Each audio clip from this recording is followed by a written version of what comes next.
talk about and share with our viewers, and there's probably 2 or 3 viewers out there. All right, it's a very nice little yeah, we've been up there a few times, and I got a good college friend of mine who's pastor up there in.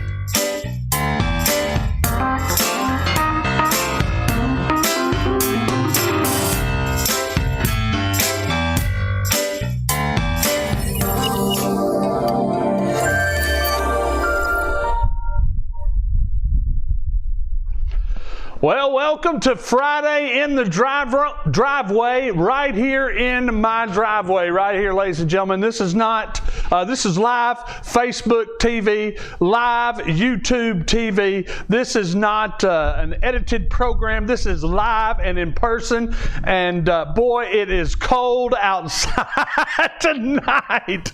My attire is provided by Rudy and Linda Davis. This is what I received from them for Christmas, this Racerback sports coat, so I had to wear that tonight, and it's giving me some cold. But I'm going to tell you, I've got no hair on my head.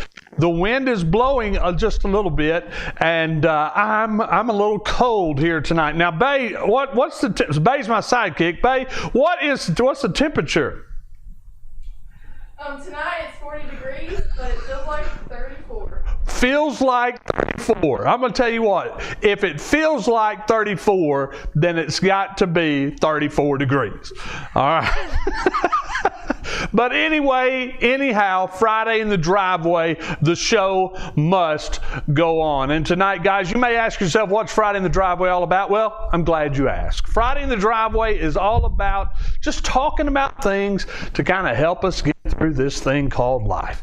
As I mentioned, I'm your host tonight. My name is Michael Davis, Michael R. Davis, and this is real and live and in person. This is my pickup truck. That's my wife's SUV there.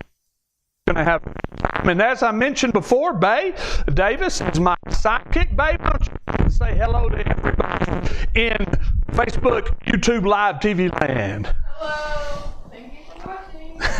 That's such a pretty smile.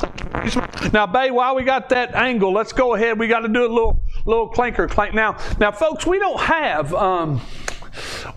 Bay, we haven't. You do that every time. What were you saying? We have to clinker clank before you can take a drink. But folks, we don't have sweet tea tonight. Bay's drinking a dark soft drink. I'm drinking a lighter soft drink, and we're not telling you what because. Oh, that makes a lot of sense. Okay, so Bay Davis, her mic is not on. Our executive director just came out and let us know that. Is it on now? Yeah, it's on now. Let's look. Yep, there we go. It's on. Okay. Sorry about that. I'm Bay. Hi. Go ahead and say what you said earlier too. What was I saying? You said something about it's 40 degrees and it's. Oh yeah, today it was or tonight it's 40 degrees, but it feels like 34.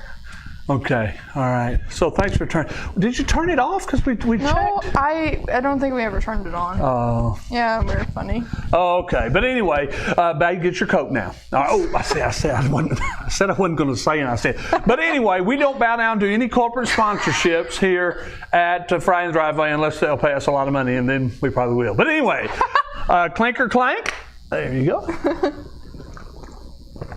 Oh, okay. All right, let's get the party started. Let's get the party started now that you got your mic on and you got it rocking and rolling. Oh, God. But tonight, I'll tell you what, all you can do is raise them and send them to school and buy them school books and hope they don't eat the pages out of the book. That's just all I got. What are you saying? What are you saying? You see, she don't even know what I'm talking about because she don't even have school books anymore. Actually, I do have a history book. Okay. Well, don't eat the pages out of your history book. Your history teacher would not appreciate it. But anyway, tonight, Bay, our topic tonight is fire trucks. That's right, fire trucks. And from when I was a kid, my granddaddy was fire chief of the Little Rock Fire Department. My daddy was a fireman on the Little Rock Fire Department for a while before he surrendered the ministry and became a preacher. And I can remember as a kid going up and playing on the fire trucks. And I'm going to tell you something, folks. I'm half 100 plus 1 years old now, and I still get excited about fire trucks. If there's a fire truck coming, I want to know where it is. I want to watch it and look at it. My granddaddy was fire chief of the Little Rock Fire Department. I have a helmet here. This is a helmet from...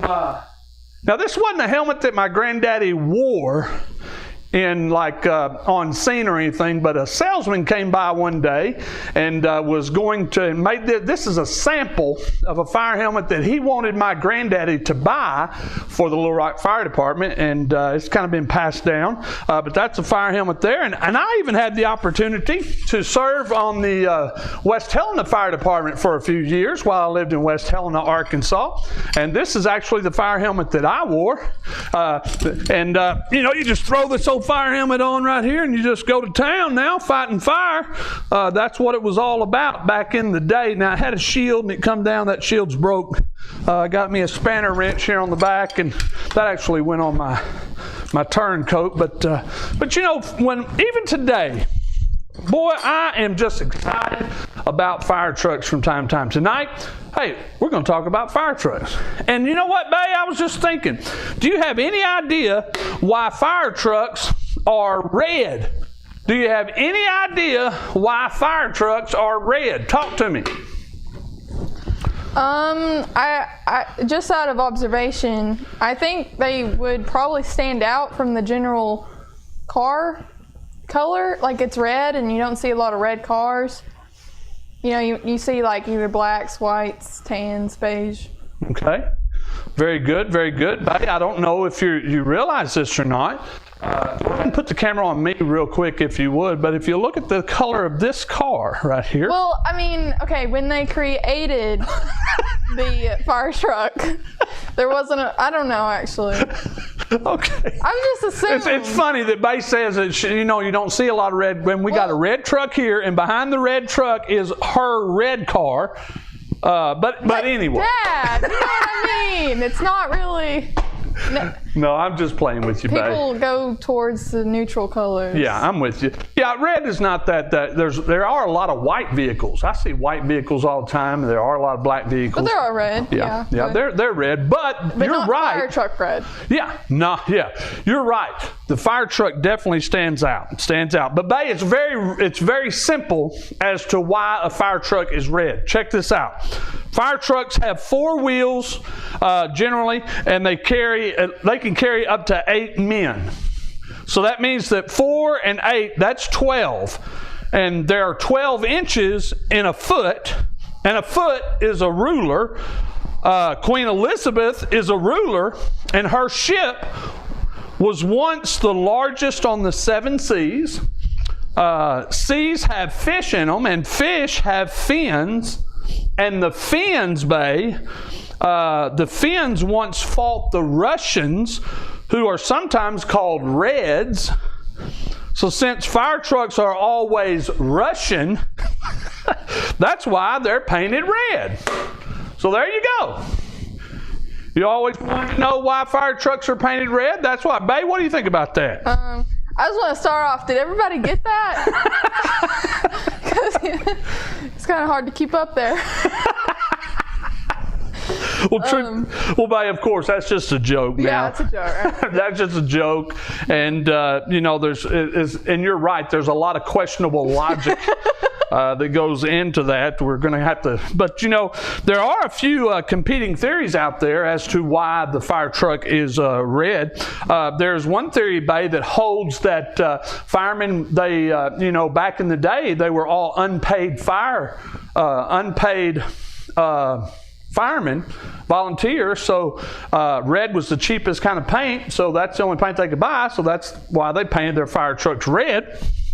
But then on the other side of the coin, there's another competing idea that says that fire departments were kind of different fire departments from different towns were kind of in competition with one another, and red paint was expensive, and they wanted to paint their fire trucks red so that they could look better than their neighboring fire department.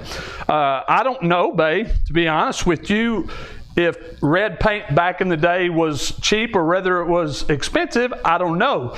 But when it comes to fire trucks, I don't know if you know this or not, but this fire truck here, this is a pumper fire truck. And the pumper fire truck, that's the fire truck that has the water on it, the water apparatus. It's got a water pump, and it's got a water tank on these fire trucks. Hold anywhere from 850 to 1,200 gallons of water, depending on the tank size. This is the fire truck that the hoses are connected to, and this truck pumps the water from your water source to the line so that the firefighters can put the wet stuff on the red stuff. All right, so they can fight that fire. And then a lot of fire departments, another common fire truck is the ladder truck. Oh, and by the way, all of the pictures that I'm including in tonight's broadcast of Friday in the Driveway, these are pictures of Little Rock Fire Department apparatus. All right, these are all from the city of Little Rock. This is a ladder truck in the Little Rock Fire Department. And this is obviously got ladders, and this has got axes and different equipment for entry. It's also got a big, what they call a deluge gun there on the end of that box there at the end of the ladder, where it can shoot out a stream of water. And these are the kind of the most common fire trucks that you're going to see. But then you have this fire truck. Now, babe, check this truck out now. Now, this is a good one here. Now, this is a fire truck, babe. It's kind of like a semi-truck. See, it's got a tractor trailer here on this end, and then it's got a trailer down here. But, babe, I want you to look at this old boy down here. This old boy down here is called the Tillerman. And there is a steering wheel in that box, and there's a fireman who sits there behind that steering wheel, and he steers the trailer of the truck while the driver steers the truck part of the truck. Babe, what do you think this Tillerman is doing back here? Steering the back part? Yeah. You know, if you have like a semi who's going to make a turn, that semi truck has got to go wide out, and so they can get all that trailer around the corner. Well, you see, a fire truck's moving pretty fast, and a fire truck needs to get to where it's going. It's rushing, remember? It's rushing to the scene, and this Tillerman is able to steer that trailer in such a way that it's able to turn, that big rig is able to turn very sharply around sharp corners, through intersections and so forth, so it can get to the scene. And I'm going to tell you all, that wind's blowing, and it is cold. But, babe, standing out, that's what it's all about, right? These two theories, about the color red. I think ultimately the reason fire trucks are red is because they need to stand out. They need to stand out so that they can be seen. They've got lights that flash on them. When they're headed to an emergency, hey, they've got to get there, and they've got to get there in a fast. Now, there was a study that was done that showed that yellow fire trucks are actually more visible at night. Now, babe, you see that fire truck there on the screen? That's a yellow Little Rock pumper fire truck. And, babe, I'm going to tell you something. Back in the 70s, my granddaddy, your great-granddaddy, he read an article, I think, or he saw some information that yellow fire trucks were more visible at night. So he decided that he was going to purchase some yellow fire trucks for the Little Rock Fire Department. And there one is right here. This is a yellow fire truck that my granddaddy purchased for the Little Rock Fire Department back in the late, or I don't know if it was late, back in the 1970s. Here is a Mack fire truck, another Little Rock yellow fire truck that I'm almost certain that my granddaddy was instrumental in buying, because it was my granddaddy's idea, babe, your great-granddaddy's idea, that Little Rock needed yellow fire trucks so that they could be more visible at night. But, babe, I don't know if you know this or not, but if you go to Little Rock today, the fire trucks in Little Rock are red. And the reason they're red is because that yellow color didn't go over so well. People really didn't like it. But the fire truck, it needs to be red so that it stands out. It has the lights so that it can be recognized, so that it can be, so that people know when the fire truck is coming. Standing out from a crowd is obviously a good quality for a fire truck. Today, red still remains by far the most popular color for fire trucks. I was in St. Louis. I saw white fire trucks. I saw blue fire trucks. I even saw black fire trucks. I've seen these colors of fire trucks, but the most common color for a fire truck is red. And ultimately, as we've already said many times, it's because they need to stand out. So what am I getting at tonight, guys? I'm about to lay it on you. Bay, are you ready? Yeah. Okay. You sound excited there. Guys, as children of God, as Christians, we need to stand out. We need to be different. I mean, I'm kind of standing out tonight wearing this Razorback sports coat that my mom and daddy bought me for Christmas, and I'm not ashamed to wear it. I love it. Wearing 3 clothing items that are red. I am, yeah. Boom, boom, boom. And I'm freezing. I'm still freezing. But anyway, listen, the world is hearing the Christian message of Jesus and His great love. But when the world looks at the way the Christian lives, sadly, sometimes, maybe in most cases, the world doesn't see any difference. There needs to be a difference in the way we talk, a difference in the way we walk, a difference in the things that we do, the places that we go. You know, we can't just say that we're Christians. We have to live. We have to live like we love the Lord. Just like that big red fire truck, you know? That big red fire truck. And all those emergency lights. We've got to proudly, we've got to boldly, with humble confidence, we have to stand for Christ wherever we go, wherever we're with. Look at this passage with me, 1 Peter chapter 2 and verse 9. Bay, why don't you go ahead and read that for us tonight?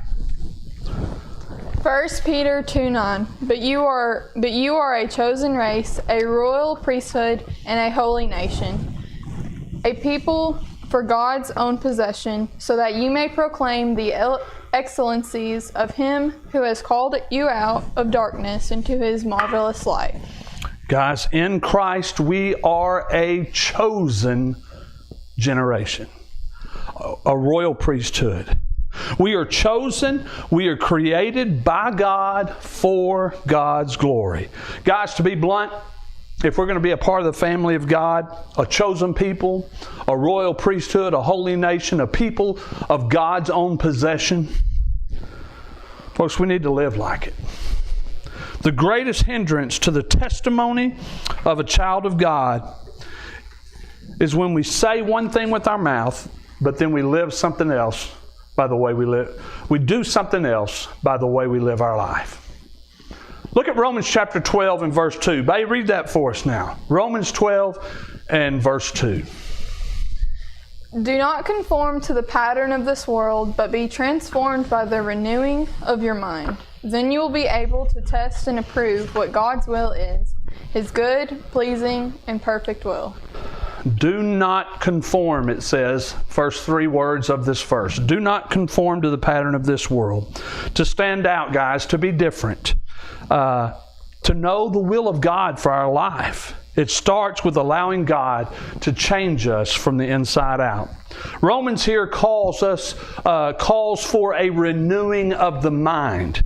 It says that we are transformed by the renewing of our mind. This is a warning. This is a warning, and this is a call that renewing of the mind is from the inside, transformation, changing us from the inside out. There is a warning here to abstain from conforming to the ways or pattern of the world. And when you conform to something, you're allowing the exterior influences of your life to influence you, to form you, to conform you, to press down on you and change you from the outside. Being transformed means that God is living in you and is changing you from the inside out. Just like that big red fire truck. We need to be changed from the inside out. Just like that big red fire truck, we need to be different, to stand out, and to let the good news of the Lord Jesus Christ shine through our lives wherever we go, whoever we're with. That's being a witness, folks. We are like a mirror. And the world, what reflection of God does the world see in you and I who call ourselves to be Christian? Are you a witness for Christ? Witness. No, I'm not talking about the cell phone camera snapping live tweeting variety. I'm talking about the in the trenches, living life with you face to face kind. The guy who doesn't care what others think but does care where their souls are headed. The girl that won't just go with the flow but instead does her best to follow the example of Christ. Because Jesus didn't hold himself up in a church. Nope, he got down and dirty. Yep, with the people who needed him the most. Sure, he preached to large crowds, but his focus was the lost. That's right, people who wanted nothing to do with him. He lived life with them, taught them, and in the end sent them out to do the same. So if you think being a witness means reading your Bible, going to church, and singing some songs, think again. Because it's more than that, a lot more. Being a witness means using your time, energy, job, talents, and passions to get others on board with the one thing they need more than anything else: Jesus. It's that simple, because that's all that really matters.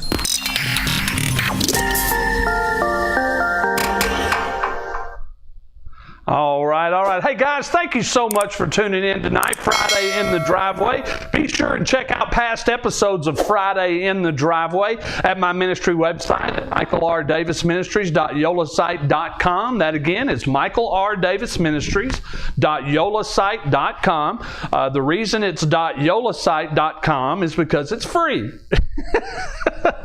So be sure and check out my ministry website with links. You can also go to YouTube and just search for Friday in the Driveway and watch past episodes as well. If you want to shoot us an email, you can do that at FridayInTheDriveway@yahoo.com. All right, FridayInTheDriveway@yahoo.com. Just shoot us an email. And look, if somebody sends us an email, how long is it going to be for us to respond back to that email? 3 to 6 business days. 6 to 8 business days? 6 to 3. 6 to 3 business days. We'll probably get back to you in like 10 days too. But we'll get back to you. The point is, we will get back to you. All right? We will. We will. No, just shoot me an email if you got an idea, if you got some thoughts, you want to ask me a question about anything.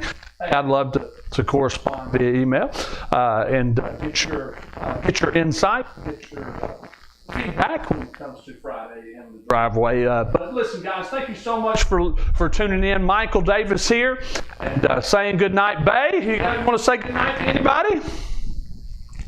Good night to everybody, and if you are watching the pre-recorded version, have a good day, good evening, good morning, whenever that is.